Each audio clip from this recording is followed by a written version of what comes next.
And for anyone that buys the book, that's how you read the book.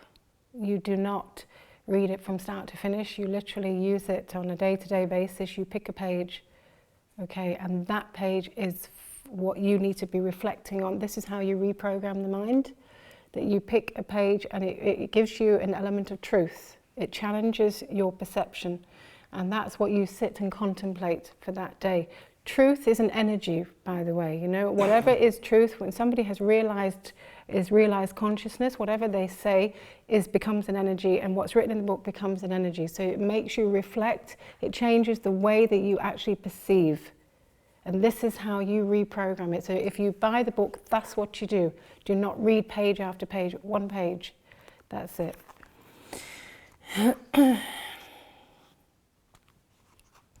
Okay. So these are the things that set me free. It was learning these elements of wisdom along the way. Lesson. Life is as it is. Life, and this is how they're written. Some of them are very small. Life is as it is. See that, live that, and all fear disappears. What happens, happens. There's no point in complaining, moaning. Why? See, life is as it is. The traffic is as it is. No point in getting upset about this. It is as it is. Accept it. In acceptance itself, peace arises. That's it. It's very simple. And all fear disappears. Because fear comes from fearing about tomorrow, fearing what's going to happen to me, what's going to happen to my family, what's going to happen to my money, what's going to happen to my work, what's going to happen to this. Life is as it is. Anything can happen tomorrow. There is, even if you're conscious, right, that doesn't guarantee you immortality on the physical form. When you're conscious, what you realize is it doesn't really matter. Physical form goes back into the ground, becomes a tree, a bird, or whatever it is, but there is an energy, consciousness inside me that is immortal, right? So you don't fear tomorrow. There's no point in fearing tomorrow. Whatever happens tomorrow is going to happen tomorrow. Whatever happens in the next moment, I may walk out here, I don't know what's going to happen. And just because I'm awake, it doesn't exempt me from painful situations, not at all. In fact, I keep going through them time and time again. Great. It is what's evolving the consciousness in here to a higher stage or a more in-depth stage, and every time you evolve you become more happy, a higher wisdom, a greater joy, a greater peace. But first of all, you must understand, don't keep complaining and judging about situations. When a situation happens, you say to yourself, first and foremost, it is as it is, because there's nothing you can do about it now. It is as it is. If you keep complaining about it, worrying about it, fearing about it, do you know what you're actually doing? Creating another layer. You are creating your own suffering for tomorrow. Be careful what you think today, because it will be created for you mañana. So in any given moment, how you say it is, okay, it happened. They did what they did, I did as I did, the situation is as it is. Okay, let's calm down, accept it, and look at it. Just look at it as you feel the feet on the floor. Use the feet. Feel the feet on the floor and look at it. Okay, whatever happens, happens. And then you can go into something in a much more in-depth way if you need to. Thank you.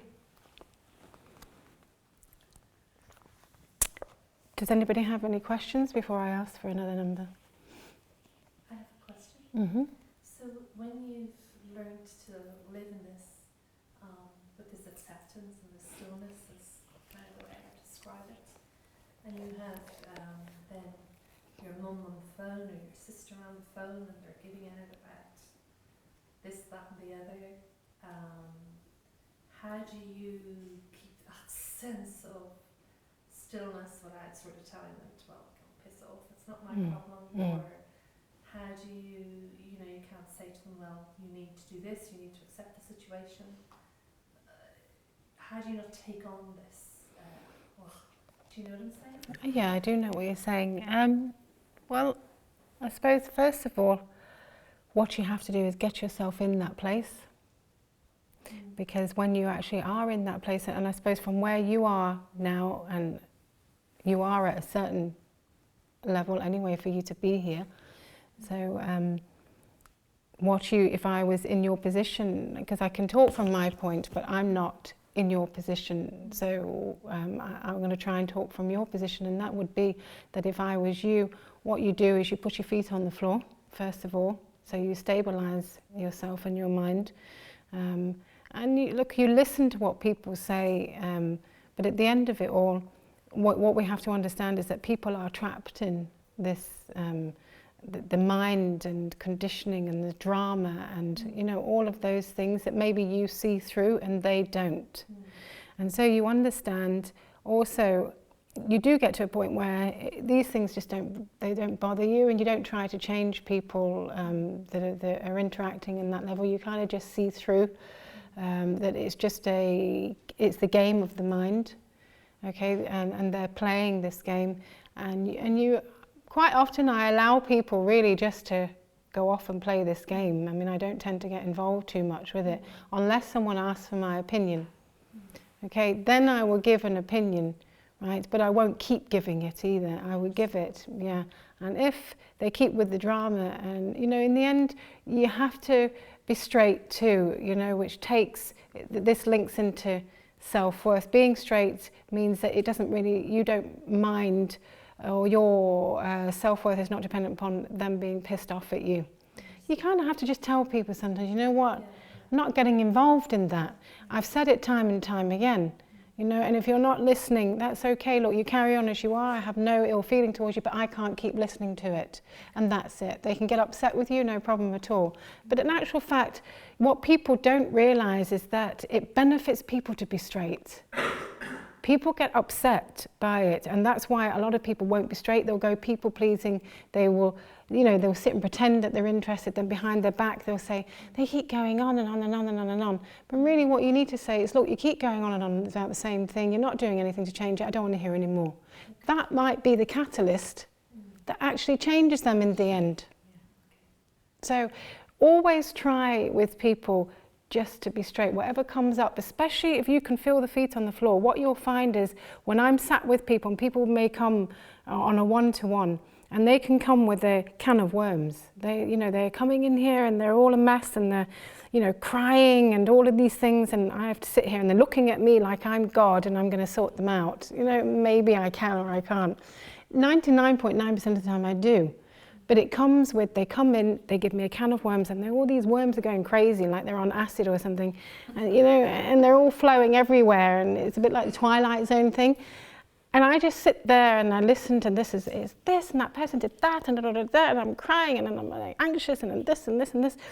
And you sit there and your feet on the floor and you listen, and I ask a couple of questions, and then all of a sudden it's your intuition comes up out of your stillness, and it says, this is the problem. It's not all of those worms on acid.